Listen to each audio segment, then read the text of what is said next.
Hey folks, I am back with another video. Um, First off, thank you to all the folks who have subscribed. I just reached 1,000 subs, which is pretty amazing.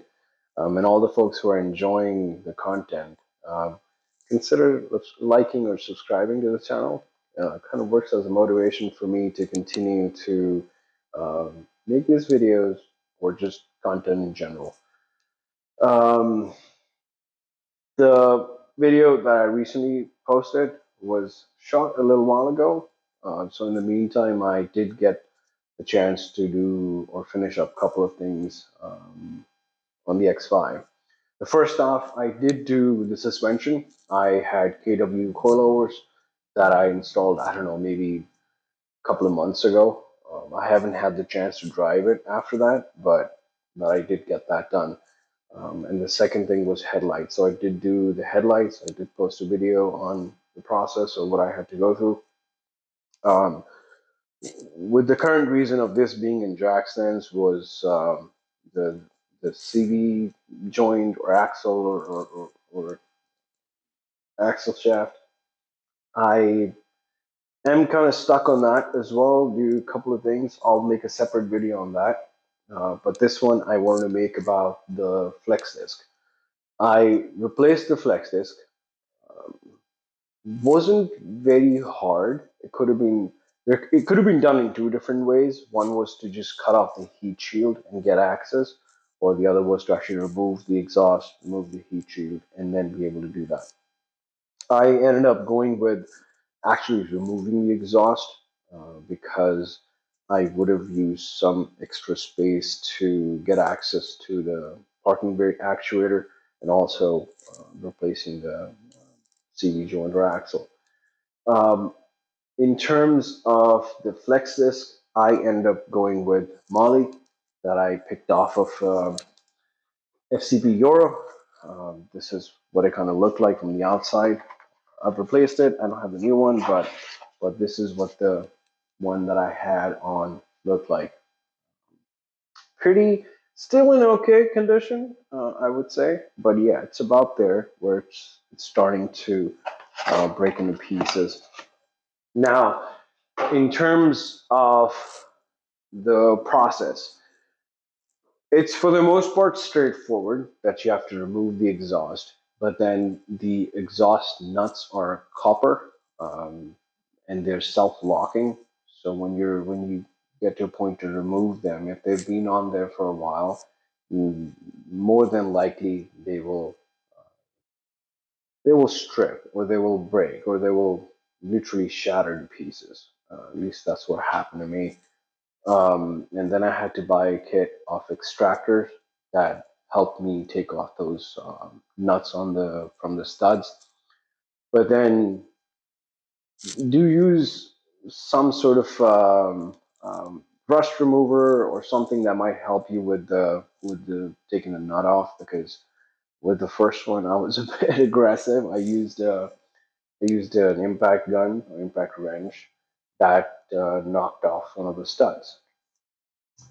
And how the flange comes out, there's hardly any space to be able to remove that broken stud. So I spent almost, I don't know, a week or 2 weeks fighting that stud. And in the end, I had to drill it out and then use a bit of hammering to actually push the broken piece out. Um, got that done.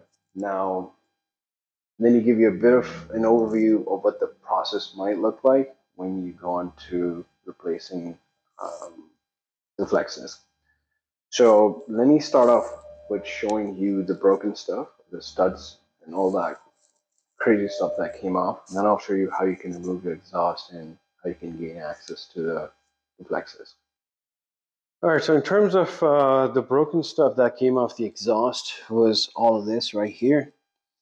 As you can see, they all pretty much shattered to pieces. It was quite a nightmare. And then this is the broken stud. And the piece that I had to drill out was this. So this is the stud, which kind of sticks from the backside into the flange, and then I drilled it away. And these are the replacement copper nuts for exhaust. This is what they actually initially look like. And then underneath the truck, when it comes to removing the exhaust and stuff,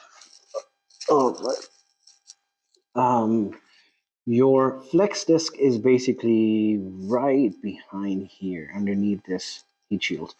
And then this is quite a huge piece that it goes all the way to the back there. I found removing the exhaust to be much better compared to just cutting it out. I did not want to cut it out. And then it's right in there. I can put in a picture of how it looked before and after I had done that. I can also show share a photo with the torque specs and stuff.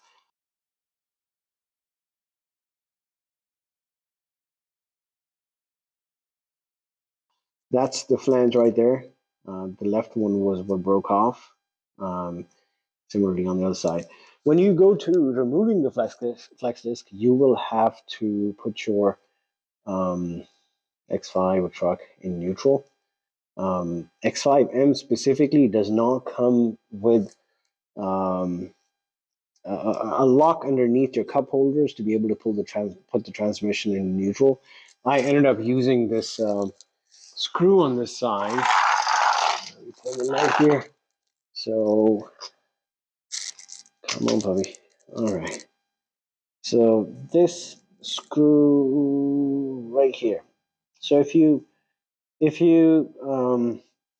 tighten it in all the way, this will put your transmission into neutral, and then once you loosen it out, this will be back into parking. I had to use this a couple of times, be able to move this drive shaft around, and then be able to get access or leverage to be able to tighten it up. And that is the exhaust flange right there. I've cleaned it all up. I have the gaskets ready to go back, but I'm waiting for the CV joint stuff to be done before I can actually start putting it all back together. All right. And then the exhaust will have a couple of hangers that you have to remove as well. And like two back here, which are right underneath your bumper at some place, and then two are right there. These are around the your differential, and then two line up around the transmission. So there should be 6 in total. Yeah, that should be all. And then I'll make a separate one on the drive shaft axle. Just give you a bit of details what you might have to do, be able to pull that boy off and then put the new one.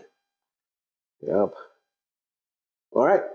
Thank you so much for watching, and appreciate